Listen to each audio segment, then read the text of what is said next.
Hola, ¿qué tal? Bienvenidos todos nuevamente. ¿Sabías tú que en Marcos capítulo 11 hay una mención a la entrada triunfal de Jesús en Jerusalén? Esto marca el inicio de lo que llamamos la Semana Santa, el Domingo de Ramos, un momento donde la gracia de Cristo se manifiesta de una manera profundamente paradójica. La humildad que precede a la gloria. Vamos a ver algunos puntos clave para poder reflexionar en estos tiempos especiales que año con año vivimos en el calendario, pero debemos aprender a vivirlos en la fe. Trae tu Biblia y empecemos a desarrollar. Marcos capítulo 11, Evangelio según Marcos capítulo 11, verso del 1 en adelante. Mientras Jesús y los discípulos se acercaban a Jerusalén, llegaron a la ciudad de Betfagé y de Betania, en el monte de los Olivos. Jesús mandó a dos de ellos que se adelantaran. Vayan, les dijo, a la aldea que está allí. En cuanto entren, van a ver un burrito atado, que nadie ha montado jamás. Desátenlo y tráiganlo. La narración dice que ellos fueron e hicieron lo que Él les indicó. Cuando les preguntaron por qué lo hacían, solo respondieron, el Señor lo necesita y lo devolverá pronto. Así es que llevaron el burrito a Jesús, pusieron sus prendas encima y Él se sentó allí. Dice el verso 7 de Marcos capítulo 11. Muchos de la multitud tendían sus prendas sobre el camino delante de Él y otros extendían ramas frondosas, palmas, ramos que habían cortado en los campos. Y Jesús estaba en el centro de la procesión y la gente que lo rodeaba gritaba jubilosa, alaben a Dios. Bendito el que viene en el nombre del Señor. Bendiciones al reino que viene, el reino de nuestro antepasado David. Alaben a Dios en el cielo más alto. Así Jesús llegó a Jerusalén, entró en el templo después de mirar todo detenidamente a su alrededor y después salió porque ya era tarde. Regresó a Betania con sus 12 discípulos. Bueno, aquí hay una narración interesantísima acerca del contraste.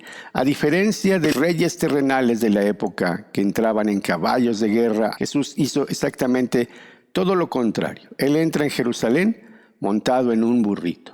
Así dio cumplimiento a la profecía del profeta Zacarías, cuando dice en el verso 9 del capítulo 9, alégrate mucho, hija de Sión. Grita de alegría, hija de Jerusalén. Mira, tu rey viene hacia ti, justo, victorioso y humilde. Viene montado en un burro, un burrito, cría de asna. Esta es la gracia de sencillez, la sencillez que Jesús nos enseña. El favor de Dios no se encuentra en el orgullo o en el dominio, sino en la disposición de servir. Esto me recuerda la frase que dice, humildad no es pensar menos de uno mismo, sino pensar menos en uno mismo. La humildad no es debilidad, es reconocimiento de quiénes somos y quiénes no. La sencillez no es escasez, sino la capacidad de encontrar valor en lo cotidiano y en lo funcional. Jesús era un líder humilde. Él no se daba crédito a sí mismo, sino a los demás. Y eso permitía que entonces las multitudes conectaran con Él. La gracia también que Jesús nos enseñó y nos manifestó es la gracia de la obediencia. Es el segundo punto que para mí resalta en este texto que leímos. El Domingo de Ramos es el paso decidido de Jesús hacia la cruz. La gracia aquí radica en su obediencia voluntaria al propósito y al plan redentor de Dios. Él sabe que los gritos de la gente, Hosana, que quiere decir sálvanos hoy, se convertirían en unos días en gritos que dirían crucifícalo ante Pilato. Y aún así, en obediencia, avanza por amor a la humanidad. En Mateo 15 alguna vez dijo de esta paradoja en el comportamiento humano. Ustedes, pueblo de Israel, son hipócritas. Así lo profetizó el profeta Isaías cuando dijo, este pueblo de labios me honra, pero su corazón está lejos de mí. Por eso es en vano que me honren.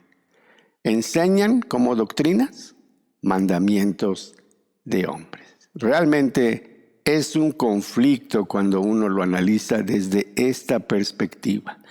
Lo que era un desfile triunfal para Jesús es una muestra de la necesidad que todos tenemos y que solo Dios puede suplir.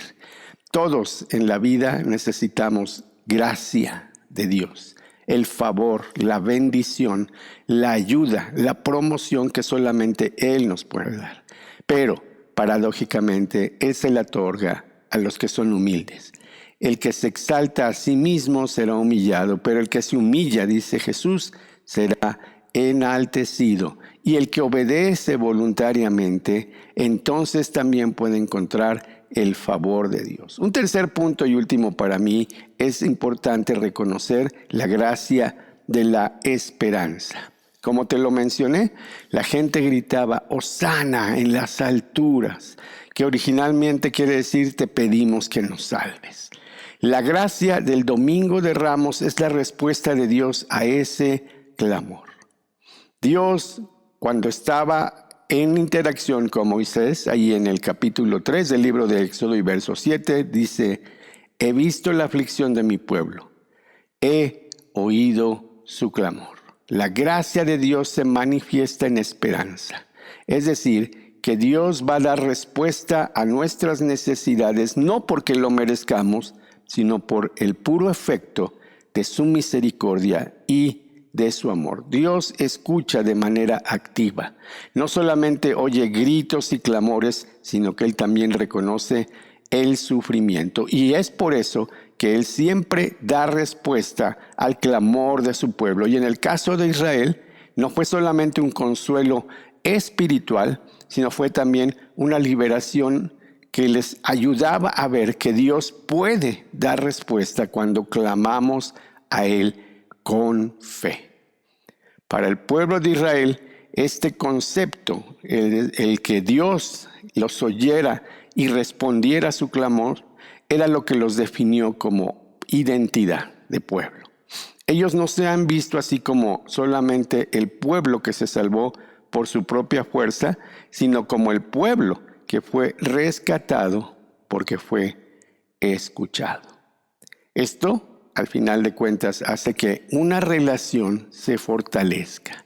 Cuando tú puedes comprobar que Dios no es un ser distante, que no sabe de ti, que no te conoce y que no le importas, cuando tú compruebas por medio de la fe que Él está no solo dispuesto a ayudar, sino a sanar y a salvar tu vida, entonces puedes realmente entender mejor lo que la gracia es. Cristo no vino a salvar a las personas a través de la política o la fuerza militar o física. Él más bien nos ha salvado de nosotros mismos y busca transformar el corazón desde adentro. ¿Estarías dispuesto a que Él entre en tu vida, cambie tu vida, sane tu vida, salve tu vida del destino eterno, que es una separación sin Dios cuando nosotros nos negamos a escucharlo? Yo te animo para que reflexiones en esto y prepares tu corazón en estos días que se avecinan como cada año, para que no sean solamente un tiempo más, sino que sean una Semana Santa significativa y de descubrimiento para tu vida. Te deseamos bendiciones abundantes para ti y tu familia, y nos escuchamos en nuestra siguiente emisión. Que el Señor te bendiga.